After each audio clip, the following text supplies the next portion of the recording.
Getting the harder way, Southern T. Back with another EP. Y'all do your boy a favor. Y'all smash that like button for your boy when you roll on in. Greatly appreciate you sliding through. We here for the fight breakdown and prediction between Ekow Essuman and Chris Kongo. Ekow Essuman, 18-0, 7 KOs, 33 years old, 5'10", from Nottingham, United Kingdom, right? He's taking on Chris Kongo. Chris Kongo, 14-1, 7 KOs, 30 years old, 6 foot. So, we can see the height advantage goes to Chris Kongo, 5'10" to 6 foot. What's good, Fizzle? Appreciate you sliding through this thing, Fizzle. My girl, Quick. Glad you can make it. I got 7 people in the building. If y'all could jab that like button for your boy. Go try to get you in and out of here, man. Go try to get you in and out of here. But right, we got Chris Kongo versus Ekow Essuman. This fight right here, I'm gonna get right into it, y'all. This fight right here between Ekow, right, and Chris Kongo. This fight is a boxer versus a boxer. You see one guy 18-0, 7 KOs. You see another guy 14-1, right? 7 KOs. Names of note, right? Now, these may not be, hugely worldwide known names, right? But these are notable names, right, over there in their circuit, in the UK circuit. These are 2 UK fighters. One fights on Boxer, the other fights on it's passing me right now, right? But this is a Boxer promotion, Ben Salone. This fight is going to be shown on Box Queensberry. You got a Queensberry fighter, and you got a Ben Shalom Boxer fighter, right? But you got opponents of note, right? From Ekow Essuman. You got Samuel Anway, right? You got Samuel Anway, pretty good name over there. Was undefeated, not undefeated, only had 1 loss, right? Before he faced off against Ekow. You got Darren Tilley, right? Darren Tilley, pretty notable name, from over there. Chris Jenkins, retired, came back. You know what I mean? Chris Jenkins is a pretty notable name. I got 9 people in the building. If y'all could hit that thumbs up for your boy, we go roll on through this, right? But those are pretty much the notable names from Ekow, right? Chris Jenkins, Darren Tilley, and Samuel Antway. Ekow, he kind of got a late start to the big promotional fight game, right? But since he's been here, he's came here and he's put on, as you can see, with the undefeated record. And he's facing off against Chris Kongo. Chris Kongo was once seen as one of the highest touted prospects in the world. Some of y'all know who Chris Kongo is, right? Some of y'all know who Chris Kongo. I saw my guy Tim. My guy Tim remember who Chris Kongo is, right? But yeah, Chris Kongo really ain't went nowhere. You know what I mean? He took that loss to Mike McKenzie, right? But he ain't went nowhere. Wasn't a bad loss either, right? Mike McKenzie pretty much got his name, right, you guys, off of beating Chris Kongo. You know what I mean? He pretty much got his name off of beating Chris Kongo, right? But I digress. What's good, TD? Appreciate you sliding through. I just saw y'all in. Let me get back in the comments real quick so I can see. I was good, TD. But we got Ekow Essuman versus Chris Kongo. Now, again, y'all, this is gonna be a banger. I'm telling you, Teddy, shout my nigga Teddy. I seen you down there, Teddy. I'm finna get back in the chat. This thing is gonna be a banger, right? But there was a time where Chris Kongo was seen as one of the best prospects, you know what I mean, in the world, right? He's still a pretty damn good fighter, right? Just as well as Ekow Essuman. I'm telling y'all, this fight this weekend, this is going to be the fight of the weekend, right? We got Eubank versus Liam Smith, right? I had that fight breakdown. I think that fight will kind of be a snoozer, right? But this fight right here, this the fight of the weekend. But I digress, right?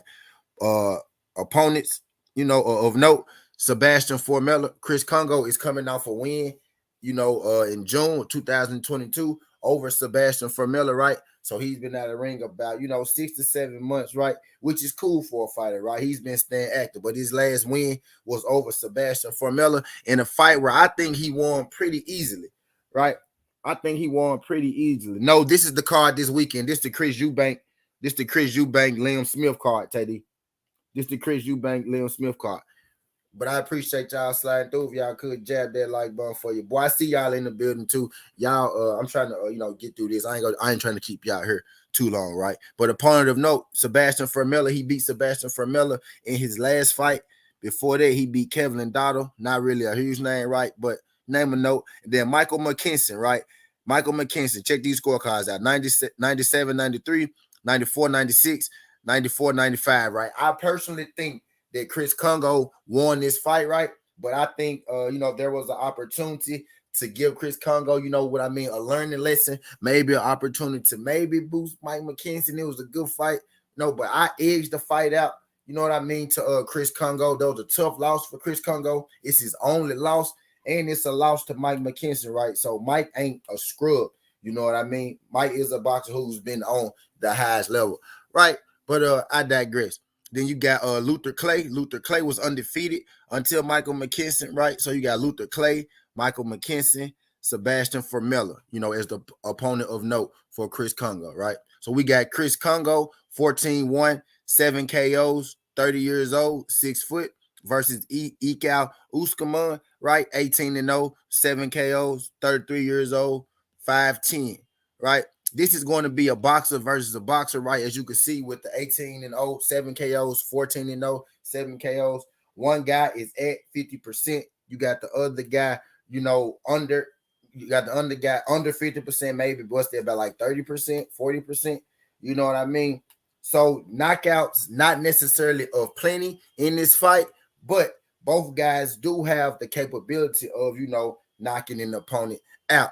You know what I mean? Chris Kongo knocked out a guy in Luther Clay, right, who had never been knocked out, you know what I mean, before. Ekow Essuman is more so of, he's a pressure come forward kind of fighter, right? But he's not a pressure come forward kind of fighter with a whole lot of power. He's one of those pressure come forward kind of fighter who get you out of there with his volume more so than his power, right? But his power and his pressure, right, his power and his pressure, right? His pressure and his gas tank and his stamina and his pressure is more so of his power. He's the guy that gets, TKO stoppages. He overwhelms his opponent. He comes in good shape, right?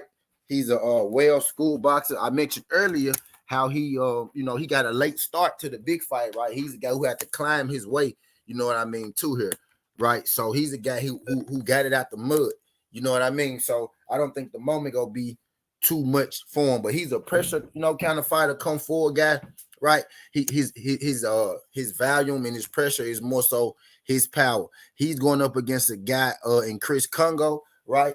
Chris Too Slick Kongo. You know what I mean? Too Slick. Chris Kongo is just what his name is. Too Slick. Chris Kongo is a defensive-oriented fighter, right? He has a good jab. He uses the ring well, right? Has good movement. He's a good athlete. I mentioned earlier, right? He was one of the, there was a point in time where he was looked at as one of the, best prospects in the world up until that Mike McKinson fight, right? Which I think he fared pretty well in. I edged him in that fight, right? But he didn't quite get it on the scorecards. You know what I mean? But he's a slick kind of fighter, you know what I mean? Pun intended. He uses defense well, uses his jab. He has a variety, right? He has a variety of punches. He's not a guy who takes a whole lot of punishment. He's not a guy. He's a guy, right? 14 wins, 7 KOs, right? 50% KO ratio. He's not a guy that seeks knockouts, right? He's a guy that really goes in there, and he's boxing you from round 1 up until round 12 until the end of the fight. But if you force him to knock you out, if you pressure him, or you take you have a lapse on defense, you know what I mean? Chris Kongo is a guy, he could put his punches together and he can get you out of there. You know what I mean? But what Chris Kongo is best at, right, is setting up his jab, using his range, you know what I mean? Being defensively sound, right? And controlling distance in the ring. In this fight with Ekow Essuman has made it clear, you know what I mean? And I don't think he's the guy that's just talking. Ekow has made it clear that he's coming forward to get Chris Kongo. Chris Kongo has made it clear that if you come forward, you saw what I did to the last champion, Luther Clay. You know what I mean? I seen you before. I've been here before. If you just come forward, you want to apply pressure, you play it right into my hand. Ekow saying, you know what, he's gonna take the fight to Chris. Chris is saying, you know what, I welcome the fight. I think this is going to be you got a brawler boxer versus a pure boxer, right? I want you got a brawler boxer, right, without a whole lot of power versus a boxer puncher, right, without a whole lot of power. So this is basically going to be a stylistic matchup and who could, you know, get their style to work. Chris Kongo is the younger guy. I think he's the better athlete, right? Neither guy really has a gas tank issue, right? So if both guys come in right on the A game, I think Chris Kongo is going to be able to outbox Ekow Essuman. I think he's going to be at Ekow Essuman. Usman. I always mess his name up. I think Chris Kongo gonna be able to outbox Ekow Essuman. You know, now I don't want to say pretty easily, right? But I don't think Chris Kongo is going to struggle too much in this fight outside of the chance that Chris Kongo gets tired. I think he's going to be able to use his defensive savvy, right? Chris Kongo got good head movement. He's slick on his feet, good with his jab, right? I think he go be able to use all that, and he go confuse Ekow, who is kind of just, a kung fu pressure fighter, right? He throws a jab, right? Ekow has a good jab to the body to try and slow his opponent down, right? He throws a jab to the head, but it's not necessarily, a thudding jab, right? A scoring jab. It's kind of a flicking jab, but he throws that jab to the body, to the gut, right? Does Ekow? He does good work. I don't think Chris Kongo really go be there for that. I think Chris Kongo's athleticism, right, his youth and his boxing ability is go push him forward in this fight. So I got Chris Kongo winning this fight by unanimous decision. I don't think anybody's getting knocked out in this fight. Neither of these guys been knocked out before, right? Neither of these guys are just, the hardest and strongest of punches. I don't see a knockout, but I do see Chris Kongo being able to outbox. What's good, Yoda? Being able to outbox Ekow Essuman, right? So in this fight, I got Chris Kongo unanimous decision over Ekow Essuman. And let's go to the betting odds. Chris Kongo on points over Ekow Essuman is plus 200. You know what I mean? So, there's that. But I appreciate everybody sliding through this thing. It's getting the Hardaway Southern T. This ain't the past. This ain't the future. But this the present. That's how we rocking. And I'm out. Love.